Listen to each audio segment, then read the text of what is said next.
श्री शिवाय नमस्तुभयम। दोस्तों, आप सभी लोग जानते हैं कि 2 अक्टूबर 2024 यानी बुधवार के दिन पितृपक्ष की अमावस्या पड़ रही है दोस्तों। और यह वह बुधवार है जो पितृपक्ष महीने में पड़ने वाला सबसे बड़ा अमावस्या है, क्योंकि यह पितृपक्ष महीने में पड़ रहा है। और आप सभी लोग जानते हैं कि पितृपक्ष का महीना 18 सितंबर से शुरू होकर 2 अक्टूबर तक चलेगा। गुरु जी ने कहा कि इस पितृपक्ष महीने का अपना एक अलग महत्व होता है। पितृपक्ष महीने में आपके पितर इस धरती पर आते हैं, और अगर हम उनको प्रसन्न करने के लिए कोई भी उपाय करते हैं तो वह आपसे प्रसन्न हो जाते हैं। तो दोस्तों, इस पितृपक्ष अमावस्या के दिन आपको यह उपाय अवश्य ही करना चाहिए।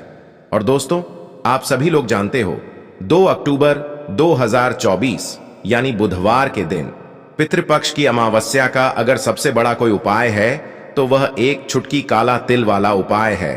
तो दोस्तों, इस अमावस्या के दिन आप लोगों को इस एक चुटकी काला तिल वाला उपाय को जरूर करना है। बहुत सारे लोग होंगे जिन लोगों ने इस उपाय को ना किया हो, मतलब पूरा साल निकल गया, उन्होंने किसी भी दिन इस एक चुटकी काला तिल वाला उपाय को ना किया हो। पर दोस्तों, आपके पास एक आखिरी मौका बचा हुआ है, जो कि बुधवार पितृपक्ष की अमावस्या के दिन है। तो इस दिन आप लोगों को इस वाले उपाय को जरूर कर लेना है। भले ही आपने पूरे साल भर इस उपाय को ना किया हो, पर अगर आपने इस श्राद्ध पक्ष महीने की अमावस्या के दिन अगर इस वाले उपाय को कर लिया तो आपको इस उपाय को करने का वह फल मिलेगा जिसकी आपने कभी कल्पना भी नहीं करी होगी। इसीलिए आप लोग इस वाले उपाय को एक बार जरूर कर लेना, ताकि आप लोगों के हाथ से यह मौका ना जा सके और आपको इस उपाय को करने का फल मिल सके। दोस्तों, ये उपाय पंडित जी ने अपनी अभी की ही शिव महापुराण की कथा में बताया है, जिस उपाय को आज हम आपको बहुत अच्छे से समझाने वाले हैं।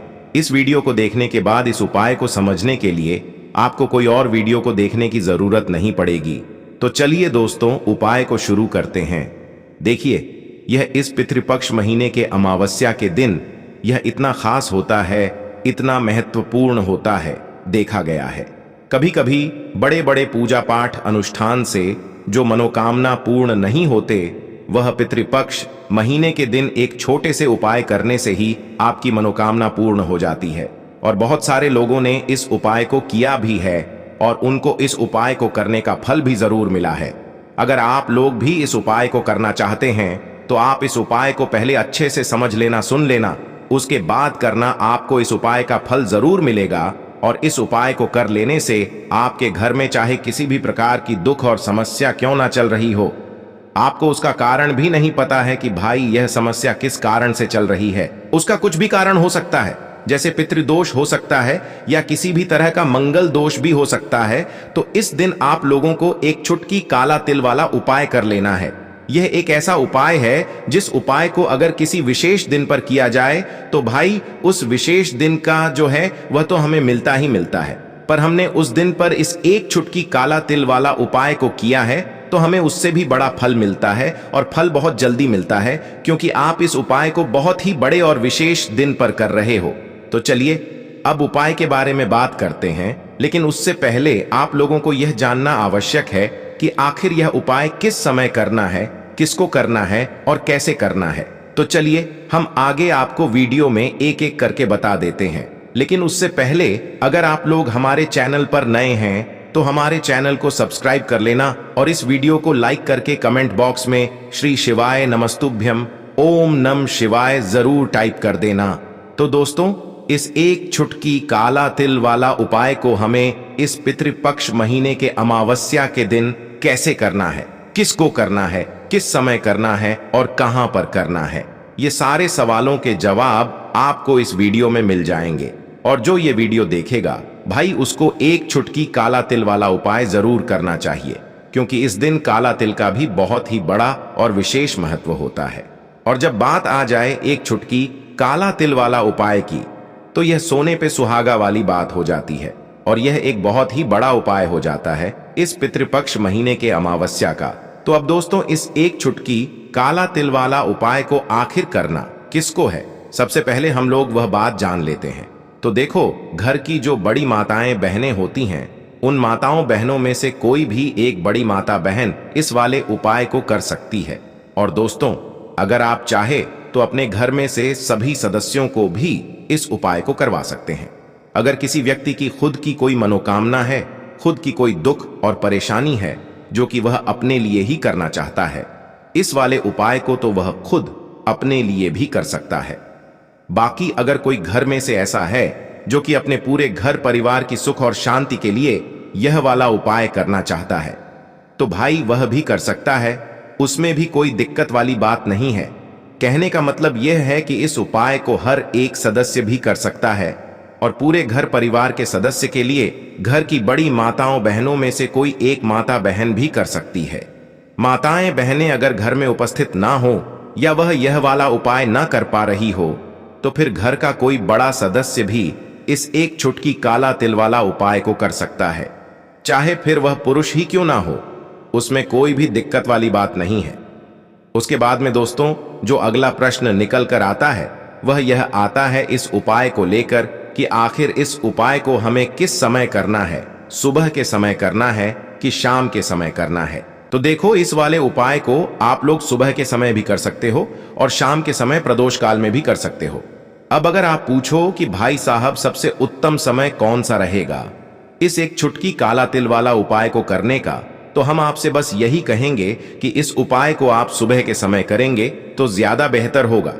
बाकी अगर शाम के समय भी करेंगे तो भी अच्छा होगा, उसमें कोई भी दिक्कत वाली बात नहीं है। तो अब दोस्तों जो अगली सबसे बड़ी और महत्वपूर्ण बात आती है वह यह आती है कि सुबह अगर हम उपाय को करेंगे तो हमें कितने बजे से ले कितने बजे तक के बीच में करना है, और शाम के समय प्रदोष काल में करेंगे तो हमें कितने बजे से लेकर कितने बजे के बीच में करना है। तो देखो, सुबह जितनी जल्दी हो सके आप उपाय को करने की कोशिश करना। बाकी अगर किसी कारणवश लेट भी हो जाओ, थोड़ी देर भी हो जाए, तो 10 या 11 बजे तक भी आप उपाय कर लेना, पर 12 बजे से ज्यादा देरी ना हो, ठीक है? इस बात का ध्यान रखना। उसके बाद में दोस्तों अगर शाम के समय प्रदोष काल की बात करें, प्रदोष काल का जो समय है होता है वह शाम के 6 बजे से शुरू हो जाता है। मतलब शाम के 6 बजे से लेकर 7 बजे के बीच का जो समय होता है यह समय प्रदोष काल का समय होता है। इस उपाय को 7 या 8 बजे के बीच में भी कर सकते हो। मतलब शाम के 6 बजे से रात 8 बजे के बीच में आप कभी भी इस वाले उपाय को कर सकते हो, उसमें कोई भी दिक्कत वाली बात नहीं है।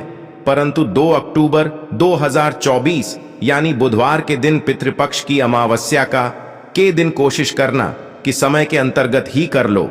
किसी कारणवश ना कर पाओ तो थोड़ा देरी से भी कर सकते हो, आपको उपाय का फल जरूर मिलेगा। अब देखिए, बहुत सारे लोग हैं जिन्हें आइडिया भी नहीं होता है, जिन्हें थोड़ा सा भी अंदाजा नहीं होता है कि पितृ अगर हमारे हमसे नाराज हो जाए ना तो जीवन में दुख ऐसे आते हैं, ना कि हर जगह से हर तरफ से जीवन में दुख आता है। व्यक्ति अपने जीवन में पैसे को लेकर भी परेशान है, उसके पास पैसा आता भी नहीं है, आता है तो उसका पैसा खर्च बहुत होता है ना। साथ ही साथ उस घर के बच्चों के अंदर आपको चिड़चिड़ा स्वभाव बहुत दिखेगा।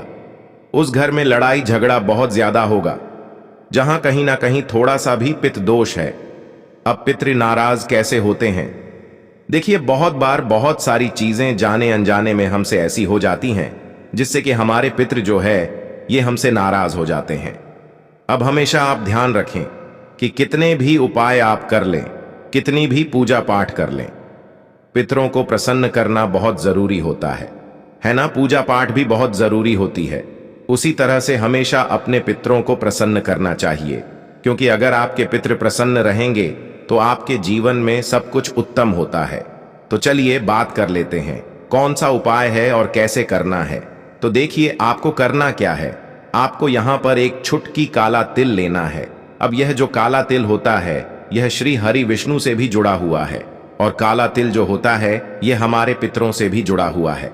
जितने भी उपाय हम अपने पितरों को प्रसन्न करने के लिए लेते हैं है ना, करते हैं, मतलब जितने भी उपाय उसमें तिल जरूर होता है। काला तिल सफेद तिल की बात नहीं कर रहे हैं। 2 तिल होते हैं ना, एक काला एक सफेद। तो एक चुटकी काला तिल लेना है, और जिस जल से आप स्नान करते हैं उसमें एक चुटकी काला तिल आपको डालकर ही स्नान करना है अमावस्या की तिथि, जिस दिन अमावस्या की तिथि है उस दिन। और साथ ही साथ आपको थोड़ा सा गंगा जल भी डालना है। देखिए, जब भी आप आपके घर के आसपास कहीं भी मान लीजिए पवित्र नदी नहीं है, गंगा माता नहीं है, तब आप क्या करेंगे? गंगा जल तो हर किसी के घर में होता है ना। थोड़ा सा ही आपको गंगा जल डालना है, एक चुटकी काला तेल डालना है और हर हर गंगे बोलकर आपको स्नान करना है। इतना उपाय आप कर लीजिए और फिर देखिए आपके जीवन में कैसे चमत्कार होता है। यहाँ पर आपके पितृ भी आपसे प्रसन्न होते हैं। श्री हरि विष्णु की कृपा आपको मिलती है और ऐसा समझ लीजिए कि रातों रात आप देखते हैं कि आपके जीवन में धन भी आना शुरू हो जाता है। जीवन के बड़े बड़े दुख और कष्ट भी आपके जीवन से भागने लगते हैं। इतना ज्यादा चमत्कार होता है। एक छुटकी तिल और गंगा जल अपने जल में मिलाकर जो व्यक्ति स्नान कर लेता है, उसके जीवन में वह रातों रात चमत्कार देखता है। तो जो लोग चाहते हैं ना कि जीवन से हर तरह का दुख दूर हो जाए, हर तरह की समस्या परेशानी कष्ट दूर हो जाए, उन्हें तो विशेषकर पितृपक्ष महीने की अमावस्या के दिन एक चुटकी तिल डालकर और गंगा जल डालकर स्नान जरूर करना चाहिए। करके देखिए, इस बार आप अमावस्या पर खुद अपने जीवन में बहुत बड़ा बदलाव और चमत्कार देखेंगे। पूरी सच्ची श्रद्धा से ही उपाय आपको करना है। तो देखिए, पहले उपाय की बात कर ली, अब बात कर लेते हैं 2 अक्टूबर पितृपक्ष महीने की अमावस्या के दिन किए जाने वाले दूसरे उपाय की। अच्छा, जो दूसरा उपाय आपको बताने जा रहे हैं, ये विशेषकर उन लोगों के लिए है जो लोग कहते हैं कि हमारे घर में क्लेश बहुत बहुत होता है, घर में गरीबी बहुत छाई रहती है, निर्धनता छाई रहती है ना, घर में बहुत ज्यादा पैसों की कमी रहती है, घर में बहुत ज्यादा फिजूल खर्ची होती है। तो जो लोग कहते हैं ना कि पैसा आता है खर्च हो जाता है, वो लोग अलग हैं। लेकिन कुछ लोग कहते हैं कि घर में पैसा ही नहीं आता है, खर्च कहां से होगा, पैसा ही नहीं आ रहा है ना। तो जिनके घर में बिल्कुल पैसा आना बंद हो गया है, उन्हें पितृपक्ष अमावस्या के दिन ये दूसरा उपाय करना है।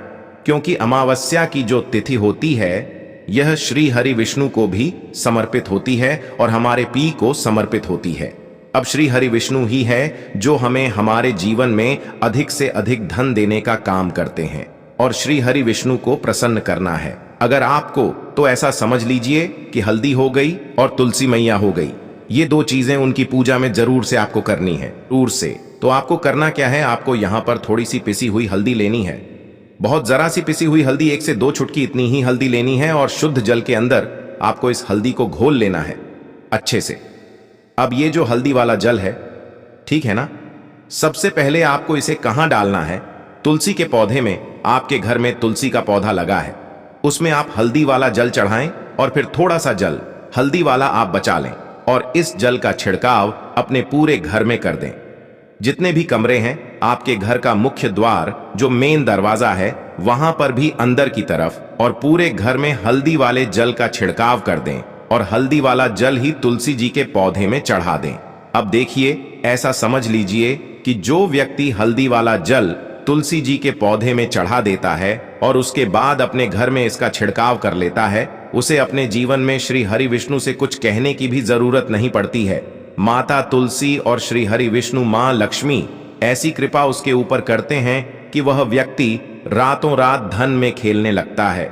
मतलब उसके जीवन में बहुत तेजी के साथ पैसा आना शुरू हो जाता है, क्योंकि हल्दी आपके जीवन में सुख समृद्धि धन की वृद्धि इन चीजों को बढ़ाने का काम करती। आपके जीवन में किसी एक जगह से, किसी एक तरफ से धन को नहीं खींचती है, हर जगह से हर तरफ से धन को खींचने का काम करती है।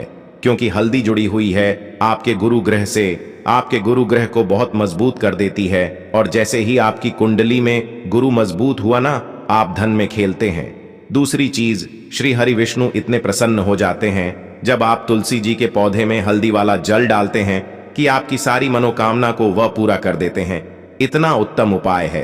पितृपक्ष अमावस्या के दिन का यह उपाय आपको विशेषकर जरूर करना चाहिए। तो चलिए अब जल्दी से बात कर लेते हैं अपने तीसरे उपाय की। देखिए, हमने आपको पहले भी बताया कि अगर पितृ नाराज है ना, बहुत सारे लोगों को अंदाजा नहीं होता है कि हमारे पितृ हमसे नाराज हैं। पता कैसे लगाएंगे कि पितृ नाराज हैं? घर में लड़ाई झगड़ा हो रहा है, घर में क्लेश बहुत रहता है, घर में कोई ऐसा व्यक्ति है जिसका स्वभाव बहुत चिड़चिड़ा है, हर वक्त लड़ाई, हर टाइम कुछ ना कुछ बोलना है ना, या फिर आपके घर में बहुत ज्यादा समस्याएं आ रही हैं, संतान को लेकर आप परेशान हैं, है ना? बच्चे जो हैं वह पढ़ाई में दिमाग नहीं लगाते। बहुत सारी चीजें ऐसी होती हैं जिससे आप अंदाजा लगा सकते हैं कि हाँ, हमारे घर में कहीं ना कहीं पितृदोष हो सकता है।